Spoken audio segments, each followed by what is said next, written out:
Russell viper Russell's viper হলো একটি বিষাক্ত সাপ যেটি ভারত, পাকিস্তান, বাংলাদেশ, শ্রীলঙ্কা, নেপাল এবং মায়ানমারে বিস্তৃতভাবে পাওয়া যায়। এই সাপটি ভাইপারিডি পরিবারের অন্তর্গত এবং দ্যাবোয়া জিনাস এর অন্তর্গত থাকে। রাসেল ভাইপারের বৈজ্ঞানিক নাম দ্যাবোয়া রাসেলি। বৈশিষ্ট্য: রাসেল ভাইপারের শরীরের দৈর্ঘ্য প্রায় 1.5 থেকে 2 মিটার পর্যন্ত হয়। এই সাপের চামড়ায় ছোপা থাকে, যা সাধারণত ধূসর, হলুদ বা লালচে হয়। এর মুখের দিকে দুটি বৃহৎ বিষাক্ত দাঁত থাকে। রাসেল ভাইপারের চোখের পিছনে একটি ছোট্ট পিঠ থাকে, যা তাকে উষ্ণকর্তা প্রাণীদের উষ্ণতা ট্র্যাক করতে সাহায্য করে।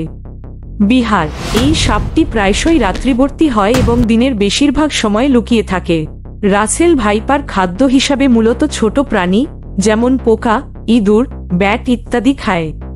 এই সাপটি মানুষকে সাধারণত আক্রমণ করে না, কিন্তু যদি তারা ঘৃণাকৃত হয় বা আতঙ্কিত হয় তবে আক্রমণ করতে পারে।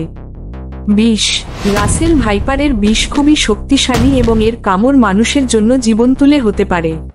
এই বিষের প্রধান ক্রিয়া হল রক্তক্ষরণ, হেমোরাজিক এবং স্নায়ু বিকার, নেক্রোটিক। কামড়ের পর রক্তক্ষরণ, ঝিল্লির ক্ষতি, ব্যাকটেরিয়াল সংক্রমণ এবং শরীরের বিভিন্ন অঙ্গের কাজ ব্যাহত হওয়া সম্ভব। চিকিৎসা: রাসেল ভাইপারের কামড়ের চিকিৎসা করতে প্রথমে পরিস্থিতি নিয়ন্ত্রণ করা প্রয়োজন। এর জন্য কামড়ের অংশে চাপ দিয়ে রক্তক্ষরণ নিয়ন্ত্রণ করা হয় এবং জরুরিকালীন পরিষেবায় নিয়ে যেতে হয়। চিকিৎসার মূল উপায় হল বিষ বিশোধক সেরা, অ্যান্টিভেনম প্রয়োগ করা। এই সেরা বিষের প্রভাব নিরোধ করে এবং মরণদণ্ড হ্রাস করে। বিষ বিশোধক সেরা প্রয়োগের পাশাপাশি রক্তক্ষরণ নিয়ন্ত্রণের জন্য সাহায্যকারী সধি প্রয়োগ করা হয়, যেমন এনাক্সিপ্রিন। কামড়ের পর রোগীকে নিয়মিতভাবে পর্যবেক্ষণ করা প্রয়োজন, কারণ কিছু সময় বিষের প্রভাব দেরিতে প্রকাশ পায়।